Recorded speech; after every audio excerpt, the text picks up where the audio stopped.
ఒక్కటే గుర్తుపెట్టుకోండి, ఈసారి జగనన్న 2.0 కొంచెం వేరుగా కూడా ఉంటుంది.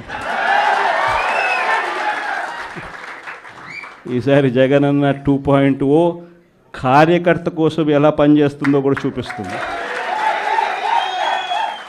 ఇది మాత్రం నేను ఖచ్చితంగా చెప్తా ఉన్నా. ఎందుకనంటే జగనన్న 1.0లో బహుశా కార్యకర్తలకు నేను అంత గొప్పగా బహుశా చేయలేకపోయి ఉండొచ్చేమో. ప్రతి పథకము ప్రతి విషయంలోనూ కూడా మొట్టమొదటిగా ప్రజలే గుర్తుకొచ్చారు. ప్రజలకు మంచి చేయడం కోసమే నా టైం కేటాయించా, నా తాపత్రయపడ్డా, ప్రతి విషయంలోనూ దానికోసమే అడుగులు వేశా. ఫ్రెండ్స్, మీలో ఎంతమంది అనుకుంటున్నారు జగన్ గారు మళ్ళీ సీఎం అవుతారని?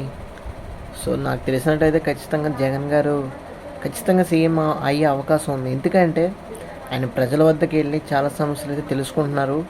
సో మనం డెమోక్రటిక్గా మనం ఆలోచిస్తే కనుక ఏ పార్టీ వచ్చినా కూడా అల్టిమేట్గా ప్రజలకు ఉపయోగపడే విధంగా ఉంటే కనుక, డెవలప్మెంట్ చేయగలిగే విధంగా ఉంటే కనుక తప్పకుండా అది ఏ ప్రభుత్వమైనా మనం ఎంకరేజ్ చేస్తామని అందులో ఎటువంటి సందేహం లేదు.